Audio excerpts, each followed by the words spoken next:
I think I'm live. Let's see if the Discord thing worked. Come on, bot. You're supposed to say that I'm on. Or maybe I am not live. We'll see.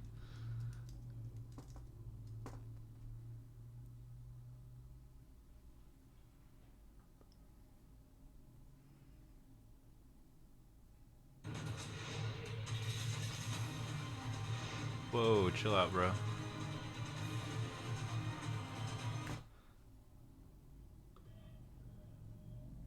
It says I'm streaming. Alright, cool. What's up, guys?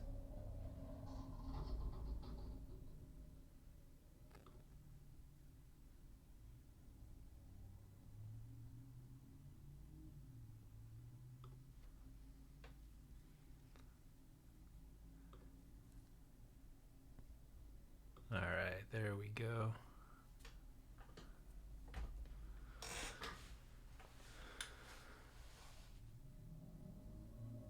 We're all set. Did it work on the Discord? Did it like pop in and say we're on? The little bot was supposed to do that.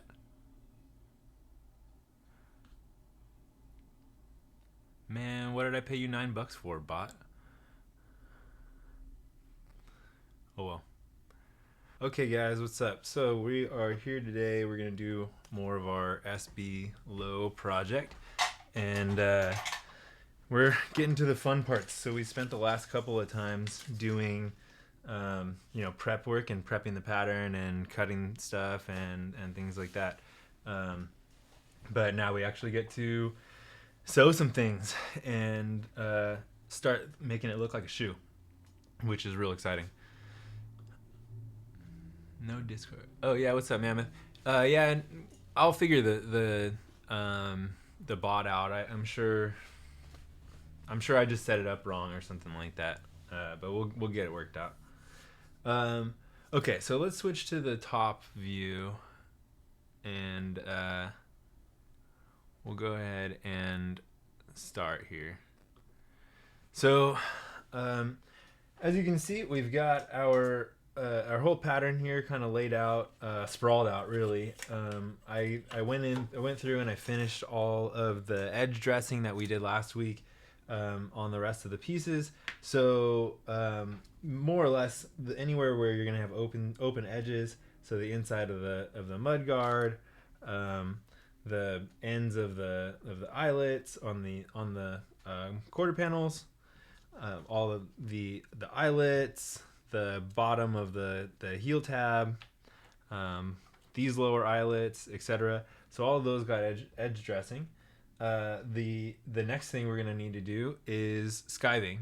So for skiving, we're going to you're gonna basically want to skive things that overlap. So if you think in terms of these overlap, so they probably should have one of them skived, right? Meaning we'll probably skive the vamp and leave the mudguard itself, because the mudguard will have the cooler edge and look good.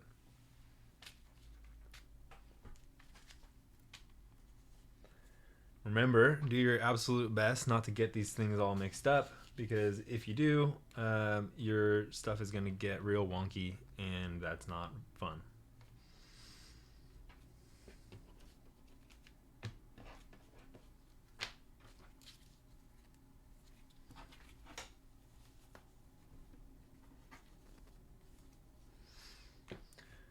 Okay, so for skiving, what I did, I don't have a camera set up over at the skiver, so I pre-recorded a little bit, and so we can watch that, and I will skive the other side over here. The thing is, I have this big expensive skiver. It's not something that everybody needs. It's really awesome. It gets you super clean skives like this real easily, and when it comes to like making bags, it would absolutely suck to do it by hand. But you can, if you want, if that's what you want to do. I mean, we've got people out here, doing stitching by hand too, so you can do anything you want to. So yeah, this is the skiving machine. I don't, you don't need that. I guess while we're here, we can just show you. So like what you would typically skive with is gonna be like a piece of marble. Here, let's switch to here. So you want a piece of marble or a piece of glass or something hard and smooth. And then this is a safety skiver. And this would be like a Japanese style skiving knife, right? To do these things manually, you're basically going to put the piece where you on the marble. You're gonna create the bevel and you're going to slice this way in long slices. I don't do it this way because I mean every time I've tried I just ruin stuff. Like I don't do things by hand mostly because like I guess I have like 2 left hands or something like that. It's just bad. So you guys all should, and that's great. But for me, the reason I have a skiver, the reason I have the Cricut, the reason I have everything is because I'm useless trying to do it by hand. So anyway, first machine. Yeah, seriously, bro. Okay, so I'm gonna play that video, and then I'll go and skive the rest of these, and then we'll start putting together. We'll start gluing, and we'll sew some seams and get things put together. So let's see. No. Okay. So the first thing I'm gonna do is typically tell me if that audio doesn't end up working. Scrap to dial the machine in. This thing here is how far you're gonna skive. So there's like a limit. It's like a limiter stopper. And we probably want it. It doesn't have to be precise, but right around there. And then I already set the tension, but the tension's going to be up here on this knob. Still want to test with a piece of scrap leather because the skiver can eat your leather up. We're only going to do the black leather on these shoes because the green leather is too soft. It'll tear right through it. But since it's so soft, it'll smash and the seams will be okay.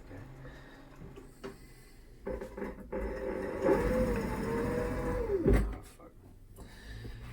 So, anyway, that shows that we're doing pretty good. We got what we're looking for. So we'll do the actual pieces.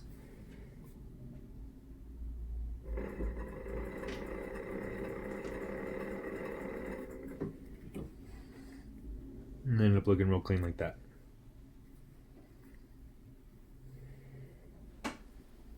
This piece is always the hardest.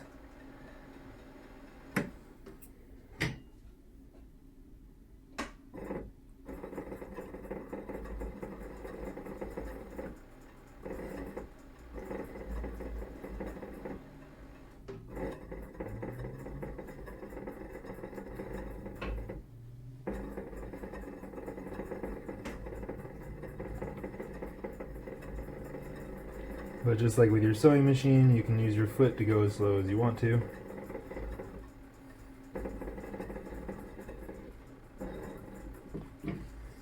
And like I said, it doesn't need to be super precise. Like, that'll do the job real good. On these, we're only going to do the seams where they meet the mud guards and the heel counter, or the heel cover. So we'll start it already in here like this. And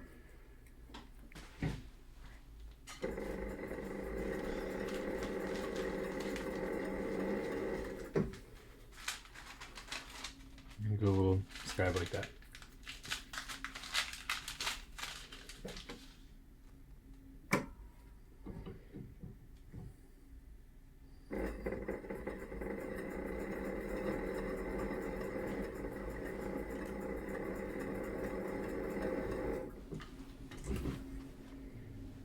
pretty good. So we just do that for all of them. And we'll be good to go.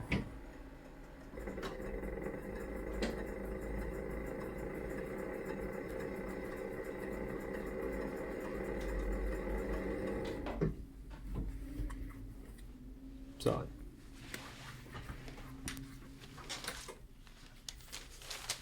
No. Okay.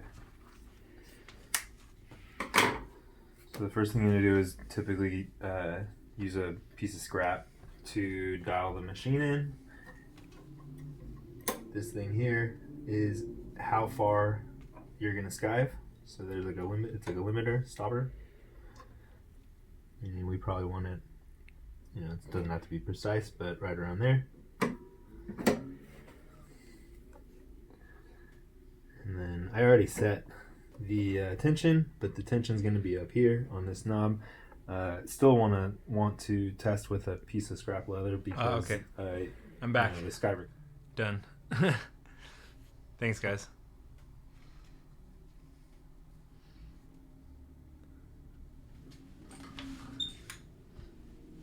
Okay.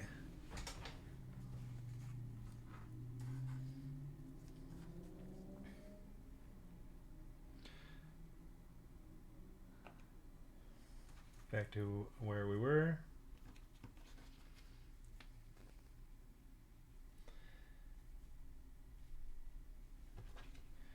Make sure we have things lined up correctly. And we can start gluing. That machine is so convenient. Yeah, the machine is super rad, dude. Like I said, it's expensive and definitely a luxury, but I'm happy to have it. So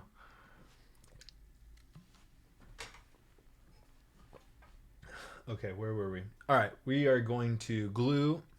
We're going to do the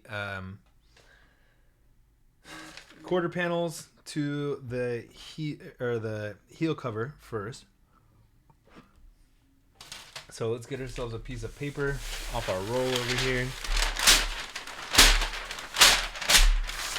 This thing is pretty indispensable too, guys. I think I might have spent $25 for the whole setup off of Amazon or whatever.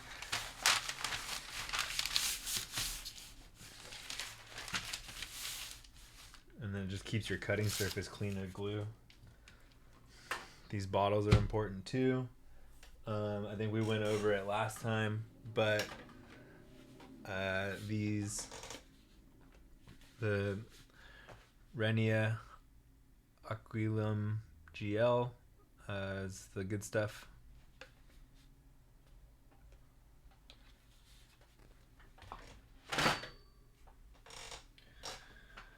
Okay, so let's see. We got a quarter panel, and we got another quarter panel that I mixed up with the other stuff, but luckily there's only one that's going to meet with this one. And we've got a heel cover. The heel cover, unfortunately, looks like it got some of this paper stuck on it from when I edged it. So I got to make sure and kind of clean that up real quick.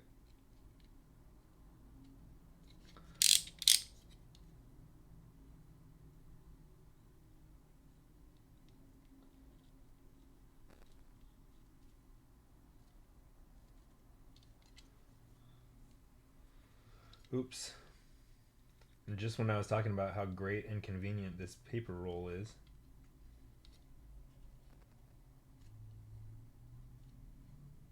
No sense in doing our fancy edge dressing and having our edges look all cool if we have like little bits of brown paper hanging out behind it.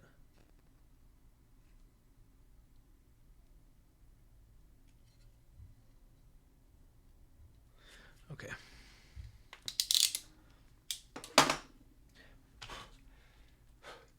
So, this is what it looks like.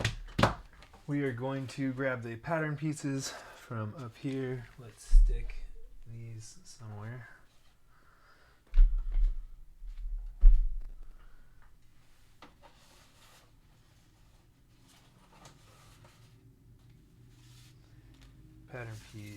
pattern piece, and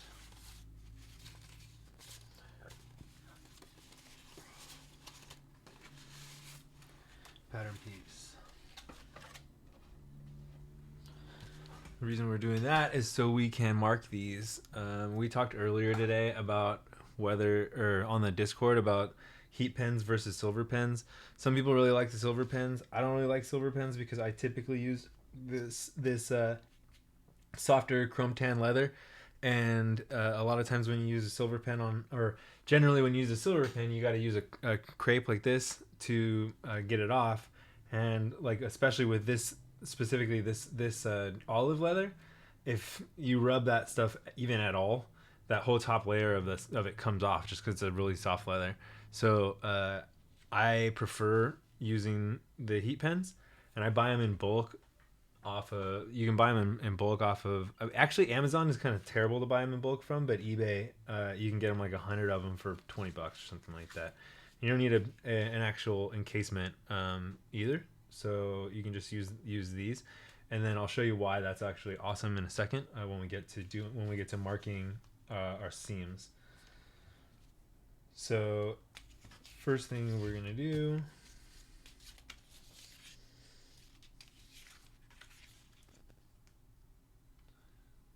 mark up our marker lines.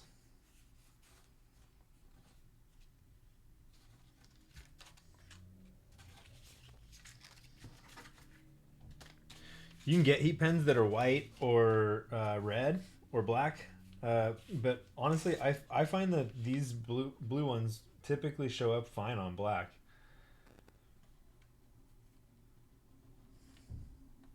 So I'm not really worried about that. I just get a ton of the blue ones. I feel like the blue ones erase the best and show up the best. One thing to note with these pens is you don't want to leave them for like extended periods of time. If you leave the blue pen like permanent or not, if you leave it on there for like days or weeks or something like that while you're working on it, and then try to come back with a heat gun, it'll leave like a bit of a film, which is fine. You can just take like some Jason Marks or whatever stuff you got, like these little wipes. I guess I should call these guys out because they hooked me up. But so Sneaker Lab, they hooked me and my wife up. So anyway, but they're just Jason Marks type of wipes or something like that. Or I shouldn't say that. They are sneaker wipes or what, you know what I mean. So anyway, that white film that shows up on these after being there for a few weeks, you can just get that off by like just wiping it away.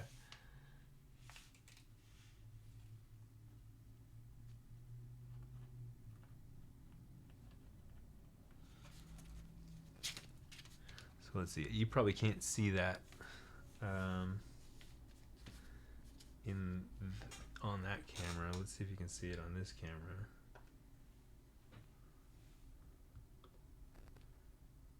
But yeah, you can see it. So it shows up fine. I mean, it's not super bright, but it's enough. It's definitely enough to know where you're going and watch what you're doing. So I'm not really that worried about it. Are you just tracing to get the alignment right? Yes, that's exactly what we're doing. So you want to use these marker lines to line up the other pieces and make sure that everything's where it's supposed to be.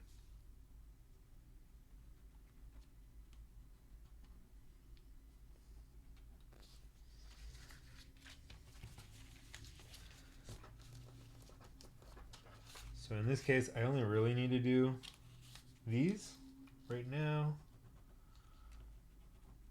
because we're doing these seams, but also we're going to do the swooshes next,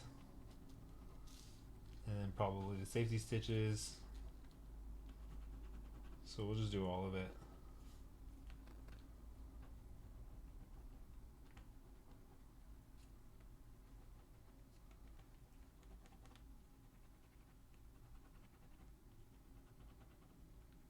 Oops. continue to do that.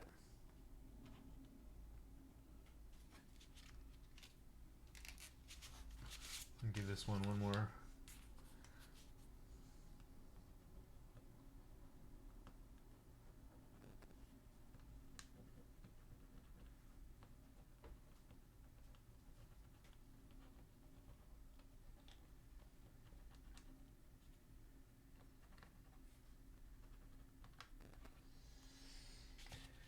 Okay.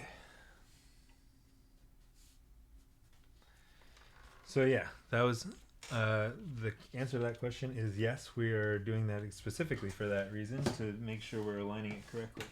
So what we're gonna do is I'm gonna grab a piece of sandpaper. You can use your knife, you can use, you know, whatever you want to, but sandpaper works pretty good for what we're about to do.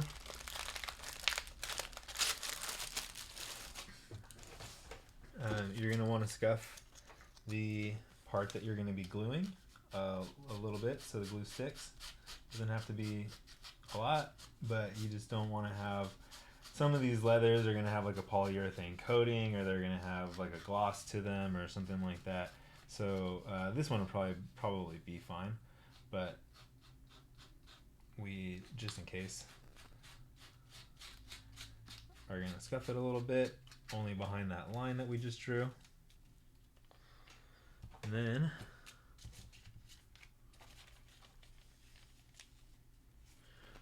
let's see, we'll get our little, this guy out, which we talked about before. These things are so rad, the little Japanese glue spreader thing. And we'll glue the seams.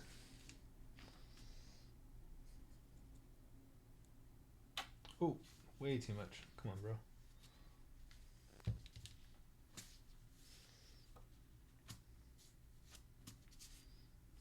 Yeesh.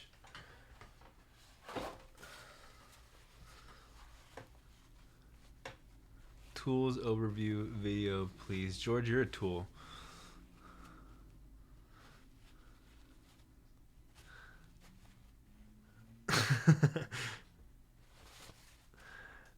No, fine. I'll make you a tools overview video.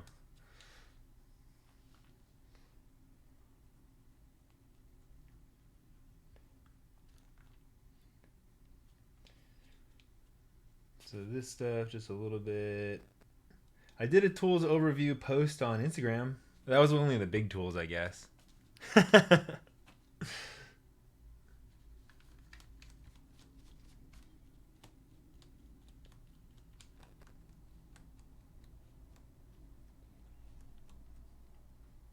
So just spreading a small, thin layer of glue.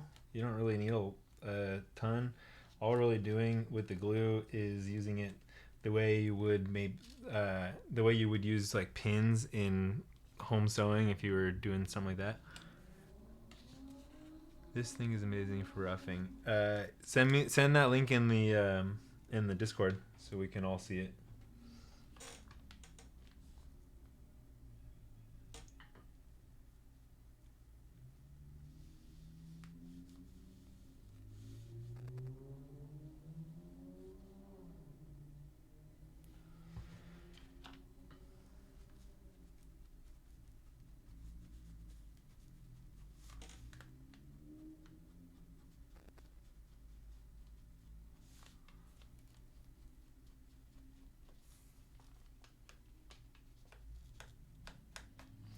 You kind of don't have to worry about glue getting a little bit over, especially on better leather. Maybe on like suede or on real soft leather like this, you probably do want to worry about it. But on good sturdier leather like this one, if your glue gets over here a little bit or something like that, you just come back with a crepe and take it off later on. It's not a big deal.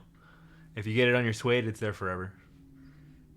And if you get it on this soft leather, the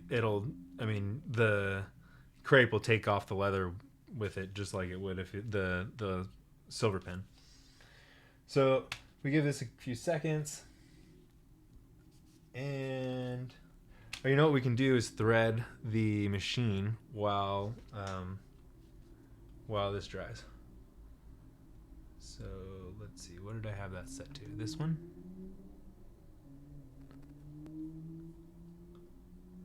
All right.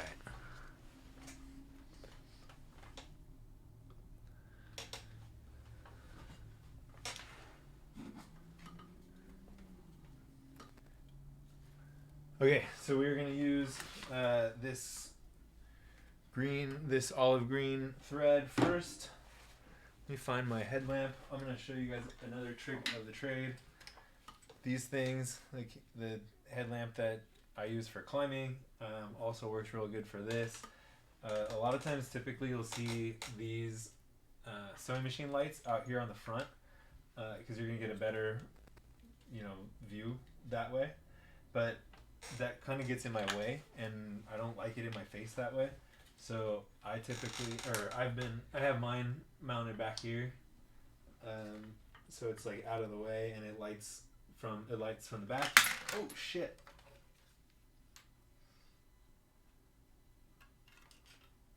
How did I have that?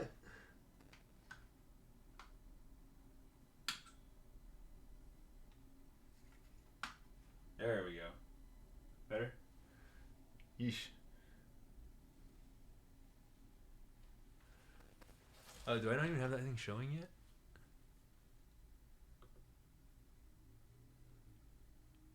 Oh, it's supposed to be this one. There we go.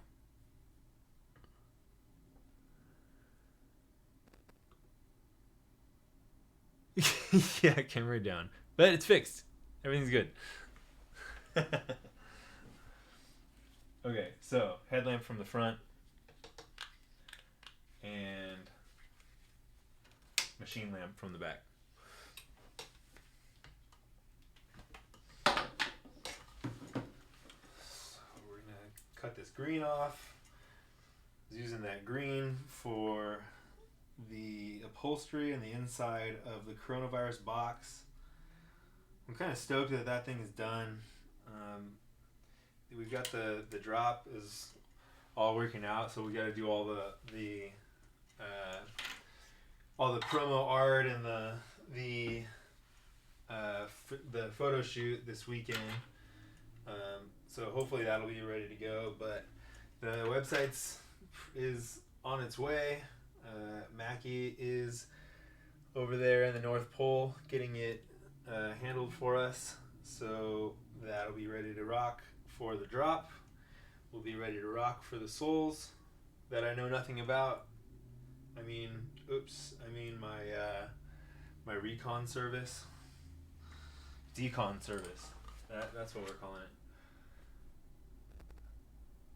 it. I can do a closer up video of doing this sometime if you guys want to see how to do it, or maybe I can just put one on YouTube or something like that. Every machine's gonna be different, so there's that part.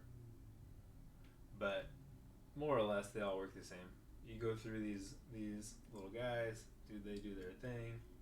The tension plates. Then you go through these guides. We go through the arm. Back down through more guides.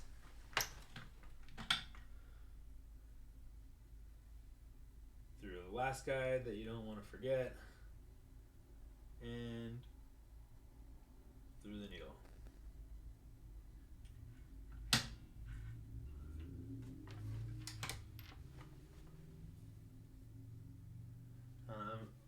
While we're at it, we're probably going to want to run a black bobbin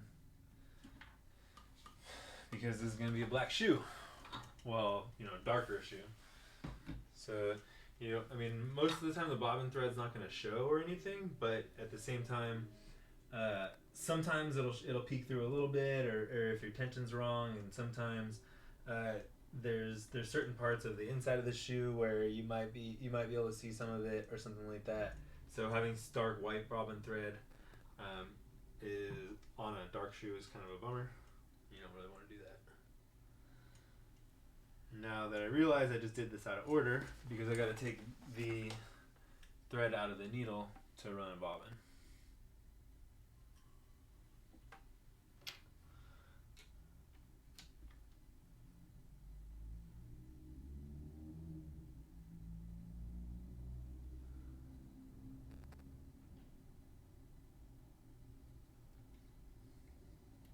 Basically goes through the slot.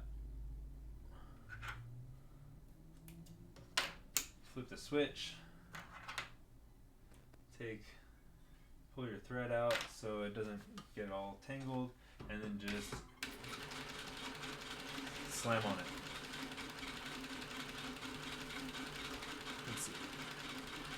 I always forget how the threading goes, so I always have to YouTube it. Yeah.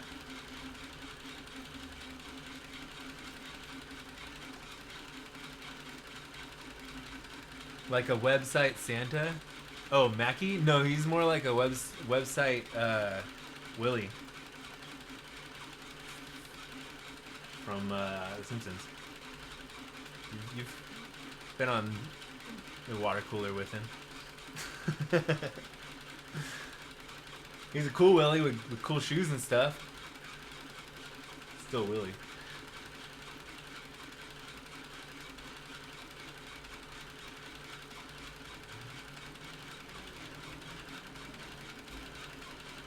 So anyway, this is what it looks like when you're threading a bobbin. Some people have bobbin threaders on the side of their machines. Interestingly, some Artisan 4618s come with the bobbin threader built in like this. Some of them have them, out here on the side, and I don't know why they're different. Not buying pre-wound bobbins. I buy pre-wound bobbins for embroidery for sure. But for the number 69 thread, buying pre-wound bobbins would probably be a problem because you're using metal bobbins. Someone should have told me it was done already. You're using metal bobbins. B, the thread is so thick that you don't really get a lot of mileage out of one bobbin. Like in an embroidery bobbin, that thread's like super thin, so you kind of get a lot out of it. It's done already. Yeah, and so there's a lag. We figured it out.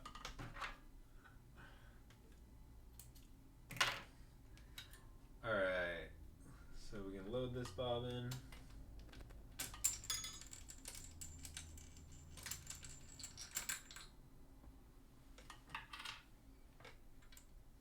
What the hell? How did it get in there? How the fuck did that happen?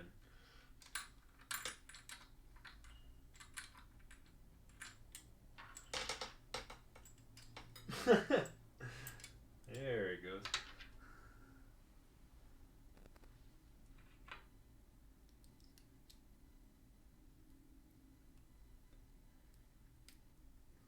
Okay, I don't know where I can show you this. I don't think this is gonna do well. I can focus it now that I think about it. Let's see. Okay, so that black thing is a spring. There's that little notch under it. You thread the thread through that notch, up under the spring, and out on into the machine.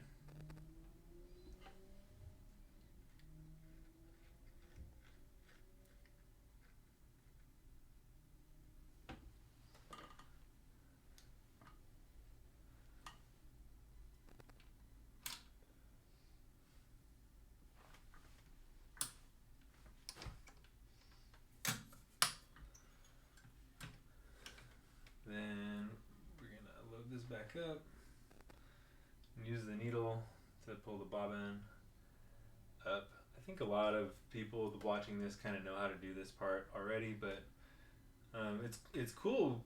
I've seen, like, we only have probably 15 people, 20 people. I think the most we've ever had at one time on the Twitch is 22. But you know, by the time a week has gone by, there's probably 100 more views, 150 more views, something like that. And by the time the videos are off the Twitch, they there's probably 200 people or so, or 200 times at least that they get seen. So I feel like this might be a review for lots of people, but at the same time, it's not for lots of other people. So basically, we're just pulling that through. And now we're ready to sew.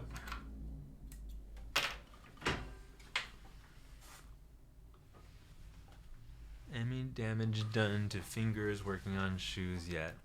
No, but I also have resilient fingers because of rock climbing, I think. So.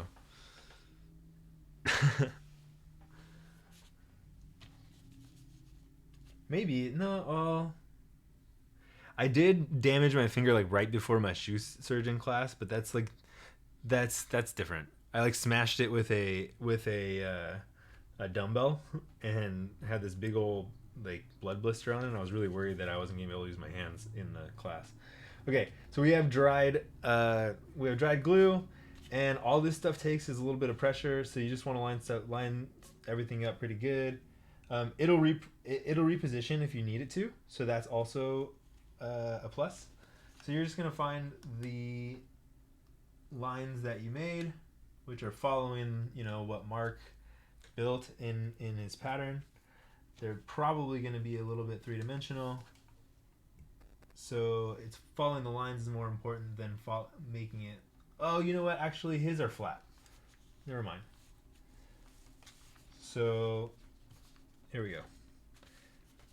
Mark's patterns, unlike some patterns, and maybe we'll do, you know, a different pattern next time. That'll be more like that, like the SD patterns that a lot of you guys have. Those ones are gonna sew three-dimensionally. So when I say that, I mean like this piece and this piece won't line up. Let me see if I have to make it make sense.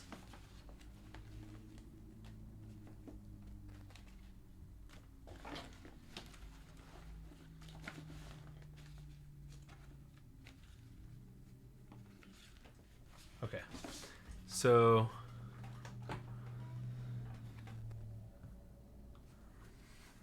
or maybe it's just better this way. So if you look at these pieces, they don't line up necessarily, right?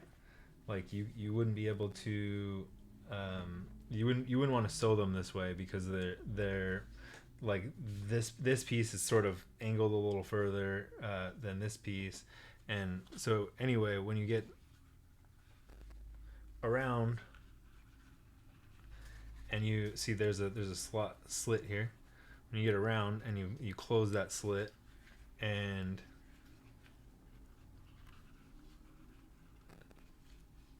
then it ends up lining up and being, so this is just seam allowance for this. But this is it's hard to show you without like an entire pattern that we're doing. But this one lines up flat in that you can just put it all together. It'll line up flat. When we sew it, it'll sew flat, and then we're gonna last it to create the shape. Other patterns are going to be creating shape while we're sewing, and then lasting around to create more shape as well. I wouldn't say, you know, one is good or bad or the other. I'd say these are probably easier to learn when they're flat like this. But honestly, it won't be. If you can do one, you can do the other. These ones, if you're some of the guys that are out there trying to do stuff on home sewing machines and not on post bed, you know, roller foot, really controllable machines, these flat patterns are going to work a lot better for you. Yeah, I could probably do this one on the Little Singer HD. Okay, so next step, we're gonna get the compass. Where did I put it? Here we go. This thing is the best. There's more expensive versions out there, and some, like the typical leather guy, cowboy leather thing to do is use a what do you call those, man? A wing scratcher deal. You know what I mean? A wing spanners.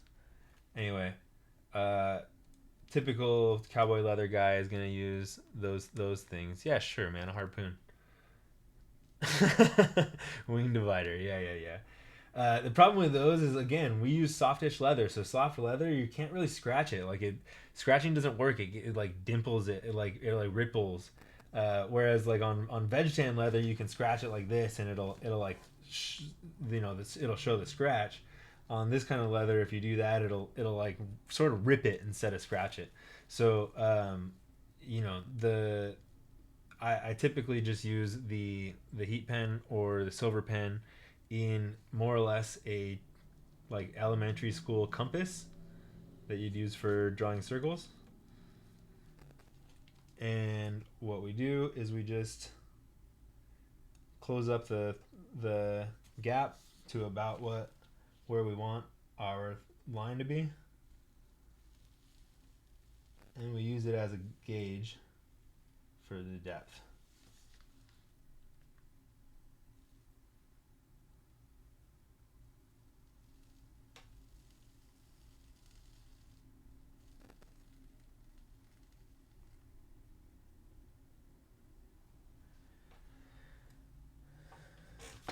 So we're gonna run one stitch, and then come back, and then I'm gonna do use the gauge again, and we'll run the second stitch. Typically, or trying to draw them both at the same time, usually you're gonna lose one while you're sewing the other. So that's, you just kind of want to do them both separately.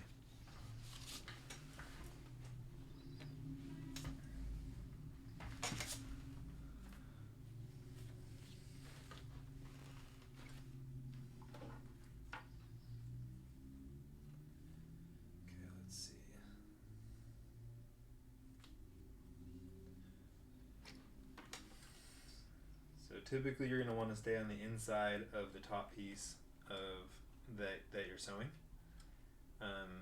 Hypothetically, you could put the roller out here, but the problem is the part, or actually you couldn't really. The what the roller is doing, what the presser foot is doing, is pressing the two pieces of material together, and making sure that when it's at the point where the needle goes, that it's like stuck together real well, and the needle can just stick through it. And then partially because when you pull the needle back up, the needle will pull the top piece of material out with it, unless there's the pressure foot on top pushing it down. So you don't want to be this way, even though you could line up this will line up your thread or your seam real well. The problem is you're gonna do a couple of threads here, and it'll pull the heel cover right off.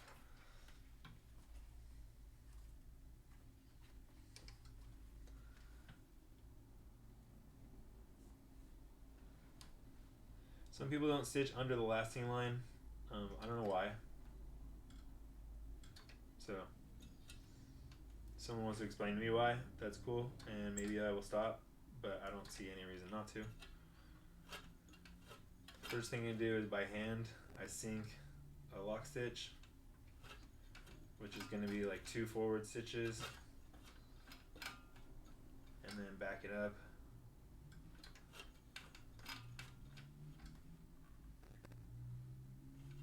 Get a couple more. Trim our tail and get out of the way. And then I'm actually going to let you in on a little secret. No shoes is the best way, man. I don't know how people sew with shoes on. I want to, but I don't get any modulation out of the stupid pedal, and I like ruin stuff all the time. So I take my shoes off the second I need to do any sewing. And just slow and steady. So think of it like using a pen.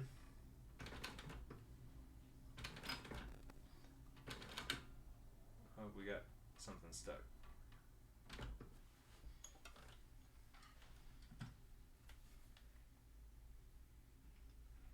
little bit of a bob and bird's nest going on.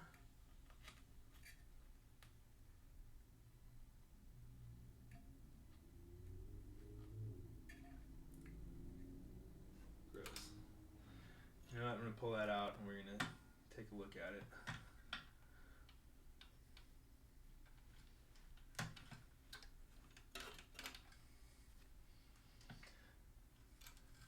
There's nothing we can't redo, guys.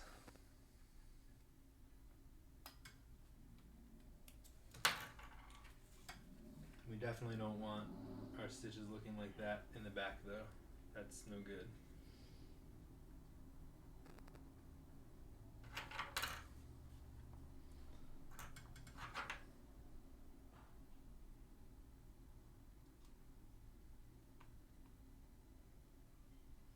Bring it back over to the table, we'll get a stitch remover and we'll pull it out and we'll try it again.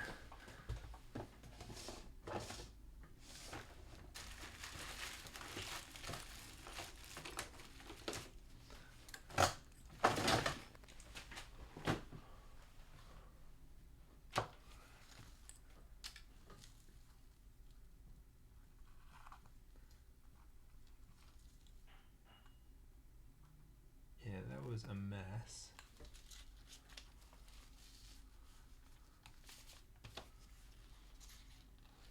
So basically, to fix stuff like this, you're just gonna go back in and you're gonna carefully, probably by hand, hit the same stitch holes that you hit this first time with your next seam.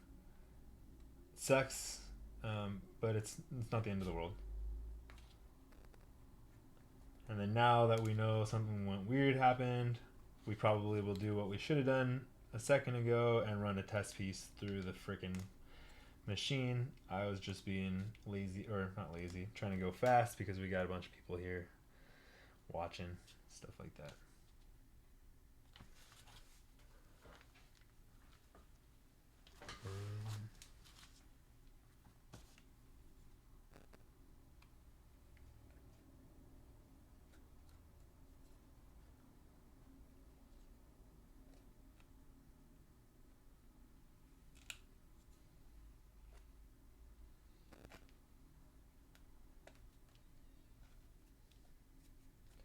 Okay, so we got that stitch out. Let's go back over here and we'll do a test stitch. Jumped on labor. You went to the needle size earlier. Needles. I'll show you guys.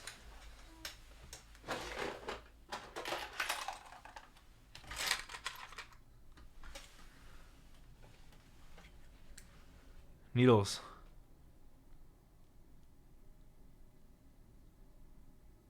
Take a screenshot, whatever you want to do, but these are the ones I'm using. Thread, number 69, bonded nylon. I get it off Amazon. I get the cheap Chinese stuff. I'm not really that worried about it. If it's, cheap Chinese stuff is good enough for Nike, right? So it's good enough for me. That's a, point of debate with some of our friends here. But like I said, I just get the cheap stuff. So take that for what you will. Okay, run a test piece. See what's going on with it.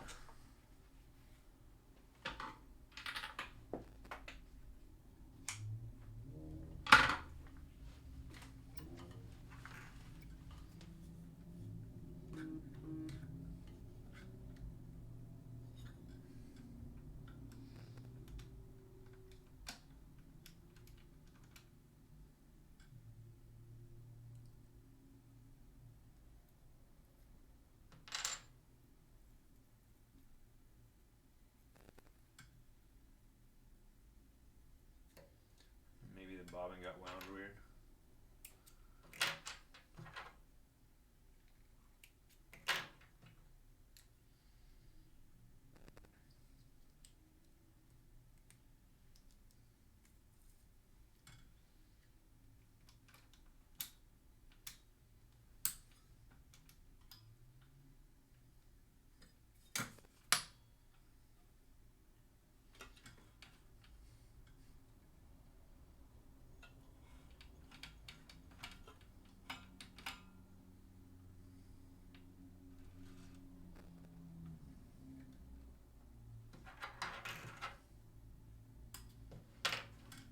try this again.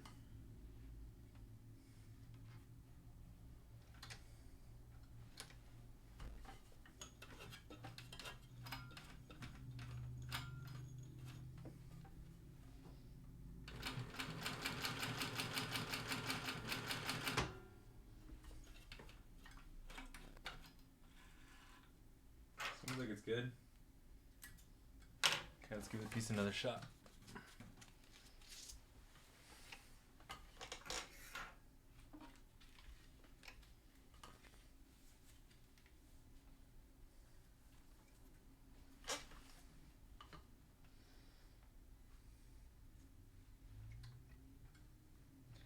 So like I said, now that we've already done this, we're gonna want to go and hit the stitch holes that we've had before.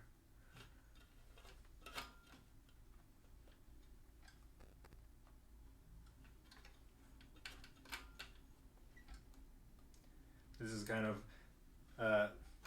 my ghetto way of doing what some of you have with a reverse on your machine.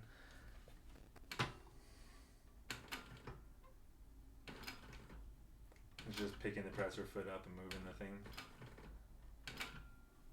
Some people like to just flip the whole thing 180 degrees around or whatever.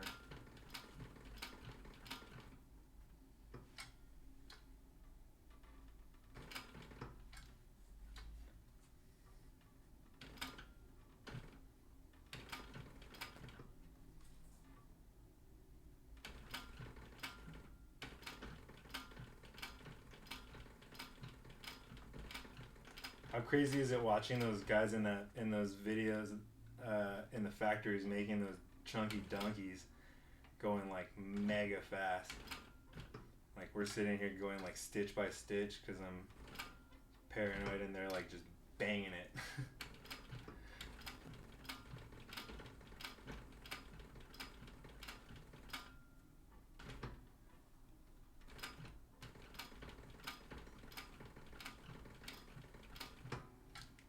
I promise though, guys, that sewing gets way less high stress as you go.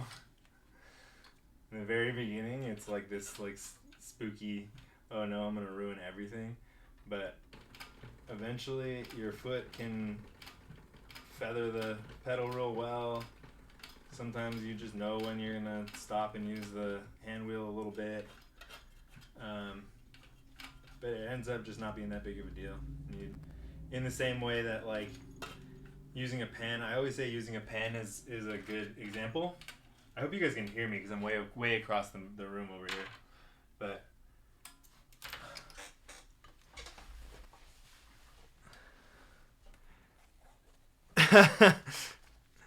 what shoe are we doing? We are.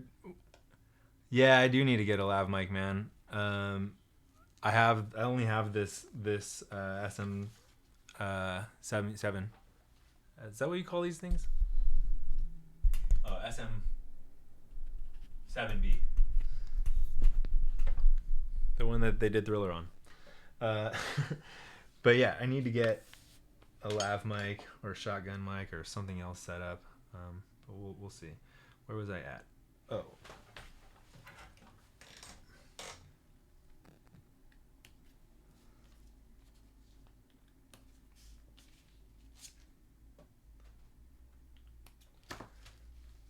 And we've got our first theme on our Jordan 1 lows. And so like I said, it's not super difficult to get real close and look like factory and that kind of thing. You don't have to trip too hard about it. We watched those guys on those videos that we did yesterday. We watched those guys doing it like mega fast, and maybe we'll all get there someday.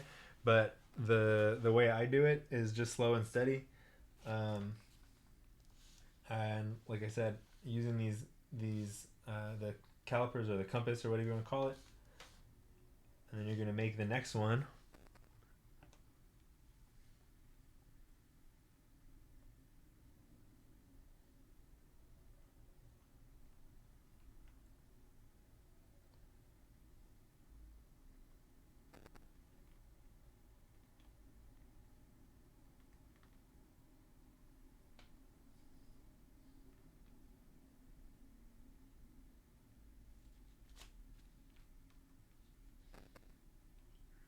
on again.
Sometimes you just use the hand wheel and the presser foot and just feather things a little bit so you can get it kind of to hug the curve that you want to hug the way you want to hug it.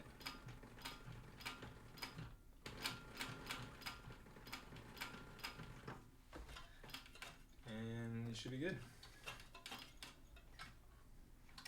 Don't move the hand wheel with the presser foot up.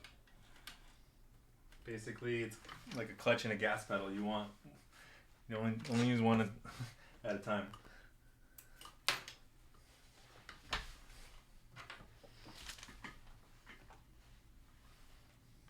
Okay, I'm gonna trim these.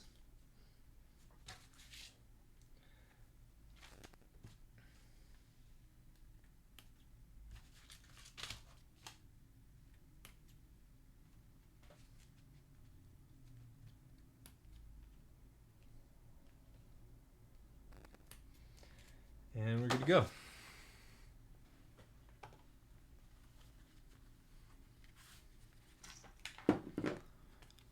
So we got our stitch. Looks pretty good. Got a little wild up there on the top, but you know, it's not the end of the world. I mean, from back here, no one sees that. I mean, I don't know. Mark will call you out for not being German enough for that, but I'm not. It's just not the end of the world.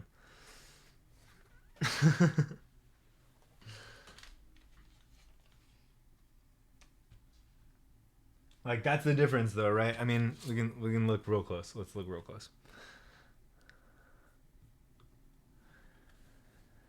So like up there at the top, you can see that I got a little bit under the line. Like still on the line, but a little bit under the line. And that'll get you make the seam look a little wide and a little wonky compared to the rest of it. Like I said, in the overall scheme of the entire shoe, Nike does way worse QR or quality control than this. But obviously, let's try to be as good as we can be. But don't scrap your shoe because of that thing. We're not, come on, guys.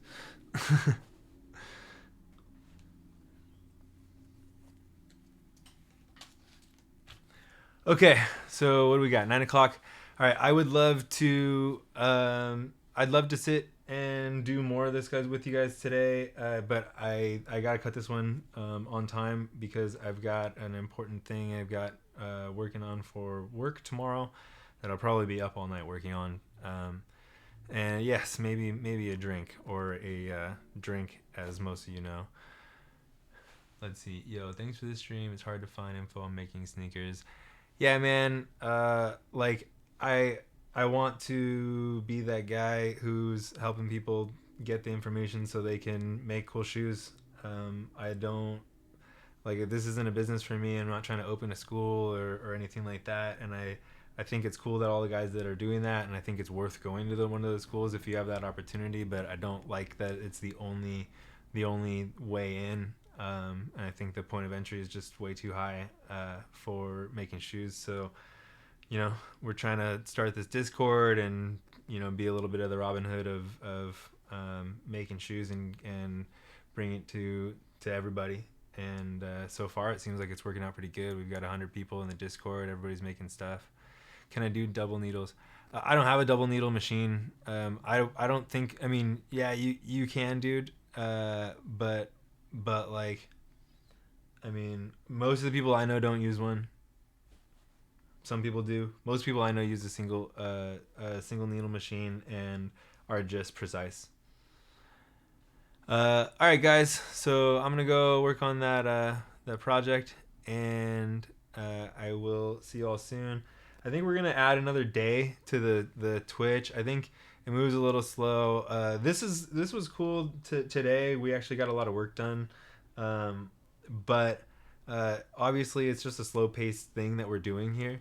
So I think probably we'll add a day. Maybe we'll talk on the Twitch today or on the Discord later on and see when we can do that.